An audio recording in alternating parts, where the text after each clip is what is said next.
Hello friends, and welcome back to yet another hag upload from me. That's quite a few this week I've done. I hope you're all enjoying. And speaking of enjoying, I hope the weather is as glorious where you are as it is where I am. We are sweating our nuts off where I am currently, but it's nice to have some hot weather, so I hope you're all enjoying it too. Anyway, today's game is a match that I had on the Eyrie of Crow map. Not one of my favourite maps at all. I find the traps are hard to hide on this map, obviously with it being so bright. You can see them a mile off.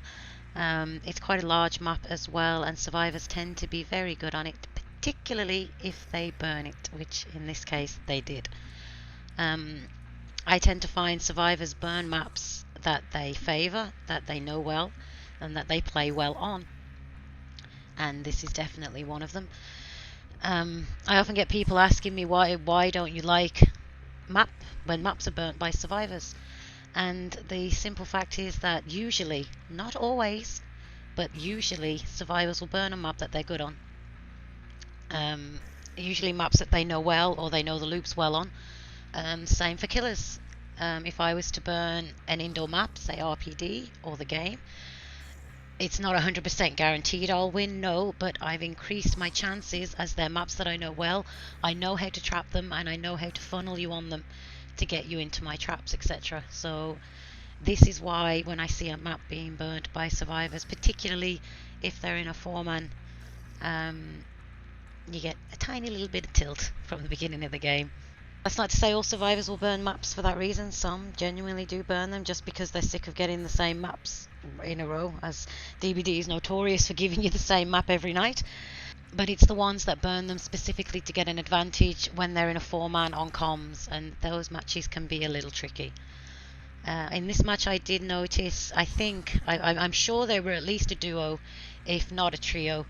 As you'll see that they know that I have Franklins as somebody passes on the information. You'll see that a few times in the game. Other than that, I had to fight for my life to win this game, and the perk that I was running in this match, which I've only just recently got, was Deadlock, and I found this perk to be invaluable. In fact, it's the only reason I won, as it stopped the last gen being popped. So I shall let you watch. Your opinions would be greatly appreciated if you want to leave them in the comments there, and I shall see you on the other side. So here we are, just going in the lobby. I just wanted to show the offering screen so that you could see that they burnt this map. As soon as I saw it, my heart sank, as it is not one of my favourite maps at all. As I've said before, there are really no bad maps for Hag because of her pair and how she works, but there are ones that I prefer to play, and then there's ones like this which I wish they would remove from the game. Anyway, we load in and I'm trying to get my bearings and decide where to put my traps. The light colour is just not helpful at all. As you can see, they stick right out. You can see them. So we know somebody's over there. I like to trap this window. This is a favourite window that they use here. I get lucky and somebody pops the haunted. And that's where my luck stops, as I miss this hit. Cringe. And then I miss this hit. So now I'm starting to get extra tilted as they burnt the map and I'm already missing hits. Funneled him there, which was good, and I miss again. And finally we get it down. So I don't think I'm playing my best in this match, as I just do not like this map when I like it if I play Survivor, but I don't like it if I'm playing Killer. Trap sticking out like a sore thumb there, might as well put a neon sign on it. I like to come into the middle here and trap the windows and the back door, as survivors tend to favour these places when they loot.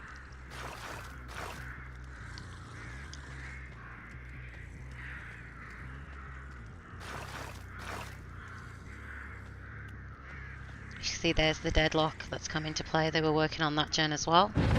So that gives you a little bit of slowdown. There, The Dwight put his medkit down. That tells me that the David, the one I first caught, told him that I had Franklin's. There's no reason for him to know I had Franklin's. And usually I would let survivors get their glyphs if I see them trying to get them. But as they burnt this map and I know that they're on comms together, I thought no. So, sorry Dwight, fuck your glyph.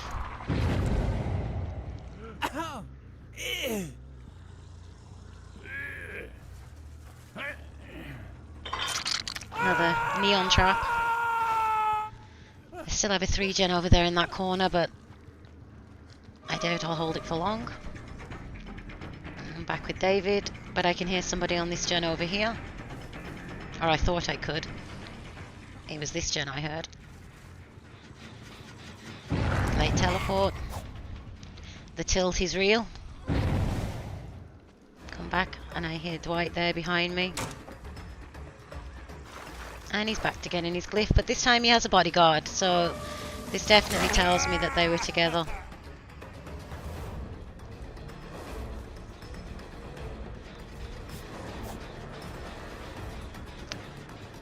The new off the record, which is why survivors are getting in your face more now than they ever did. Middle pallet out the way, so I don't mind that.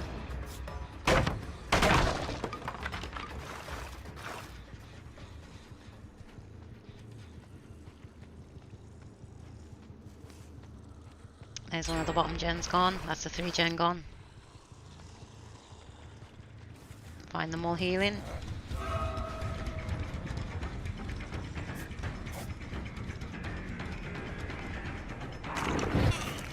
There's a lucky hit there. I got him by the very last pixel.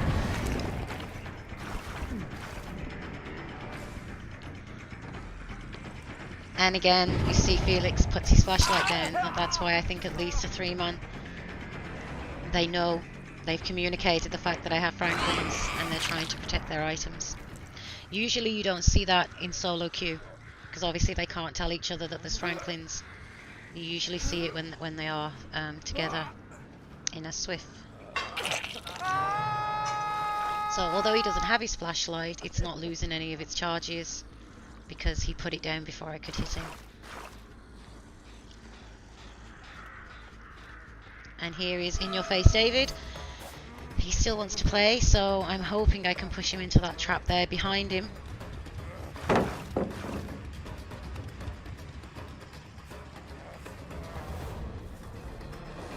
Which we do, and I miss again. But then we get him, so it's okay. They dump the unhook, all the traps being set off over that side of the map. This is David's second hook. It was in fact David, I found out at the end, who burnt the map.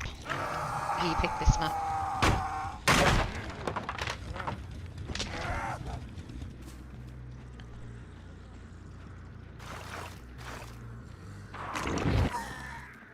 Felix, unlucky, he tripped that trap. And yes, he's only just come off the hook, but I'm losing ground, so I need to get him back on.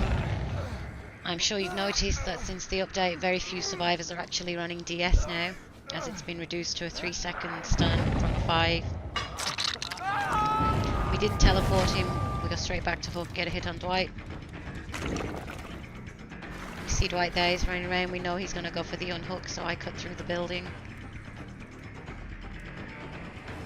As I didn't trap Felix, I went straight to the teleport. Get a hit on Dwight.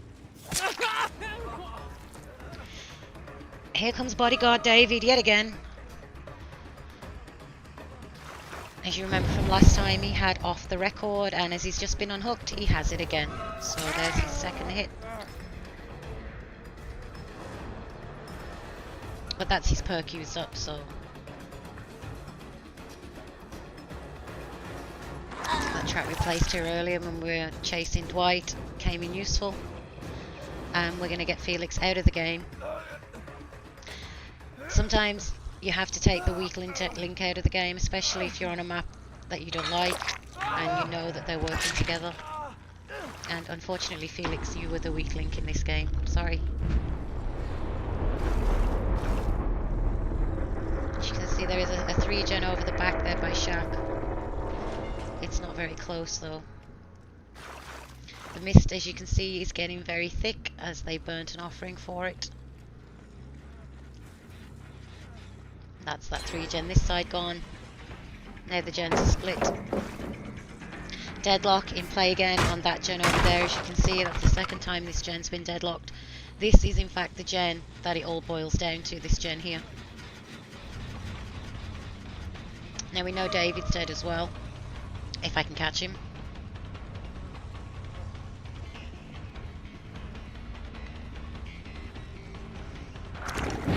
This Dwight is a wily one. I have trouble hitting him. He's very, very slippery.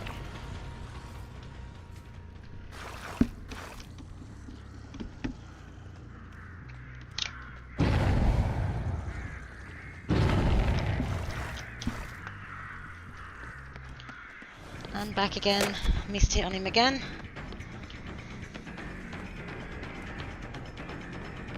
I don't know if you caught that little teabag there, and back to the window to point.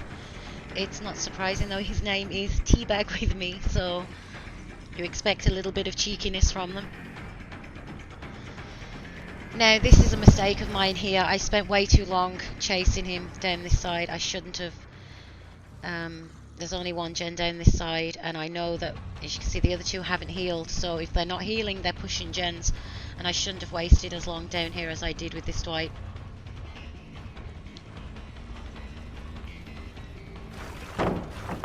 As you can see, he's completely safe. He's got the pallets, he's got the tiles to play with. So I trap this and then I decide to leave.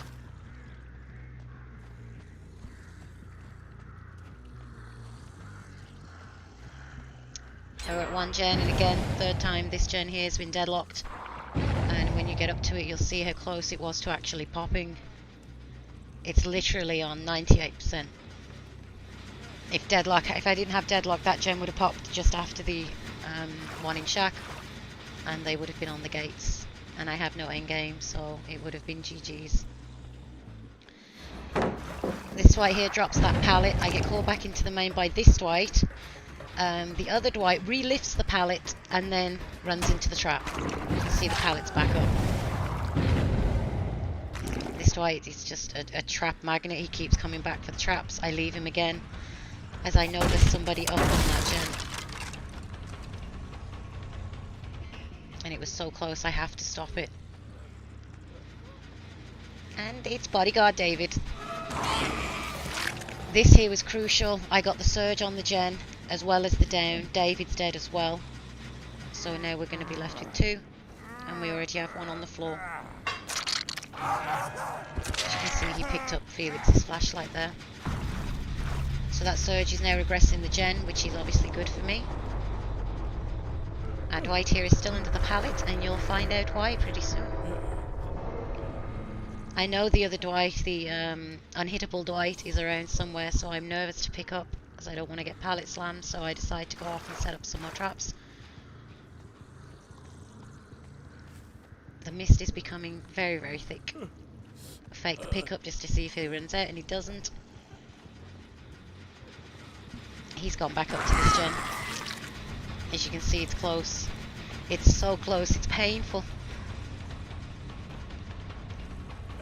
He ran off over there and amazingly managed to avoid the traps. I can see that he kept going, so I know I should have enough time to pick up this Dwight without him being able to get back in time. And that happens. Not often you see that perk, but it doesn't matter. The pre-preparation saved us, so that was lucky.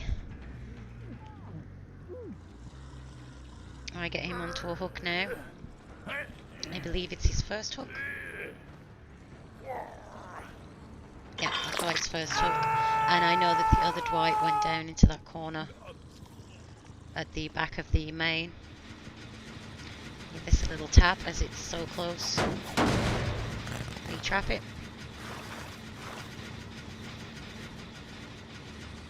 As I can see, you can see the Dwight's putting himself into second, which tells me the other one's not going to come. Or that he's told him not to bother coming to try and get hatch or the door. I know he ran this way, so he has to be over here somewhere.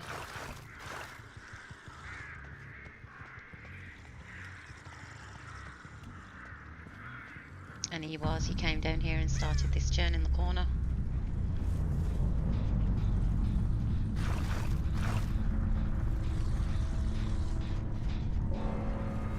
Luckily for me, hatch spawns pretty close. And then it was just a 50-50 of which door he went to, and I figured as he was in this bottom corner, it'd make more sense for him to go for this door, as there was no scratch marks leading up towards the hatch, so I checked this door first. And the joy when you realise you see the red lights and you realise you picked the right door. Sorry, Dwight, no door. I remember the tea bags and the pointing at the window.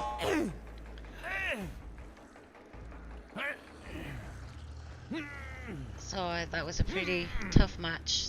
They played well together. There's my response to the teabag and the pointing. But as I said, it was the deadlock. The deadlock saved me there. Without that, those last two gens would have popped together. So I was pretty thankful that I put it on. It's a pinhead perk, if you're wondering, and if you'd like to get it and give it a try. It blocks, if they pop a gen, it blocks the next most progressed generator for 30 seconds. So that was the Eyrie Crows map. And we scored some nice points. Whew, I'm glad that one's over.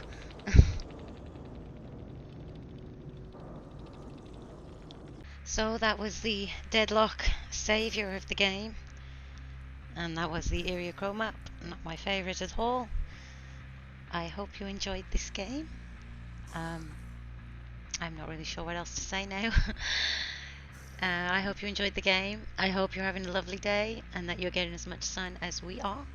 If you're returning, again, as always, thank you so much. It does mean a lot that you keep coming back. And if you're new, that means a lot as well, so thank you too. I shall be uploading some more games that I have pretty soon. If you enjoyed the video, a like always helps me, as does a comment and a subscribe to the channel. If you're interested in any of my other socials, my Twitch and my TikTok will be in the comments. I have a lot of footage on my TikTok, all DVD footage, a mixture of killer and survivor, if you'd like to check that out. And I will see you again next time, guys. Thanks a lot for watching. Have a great day. Bye.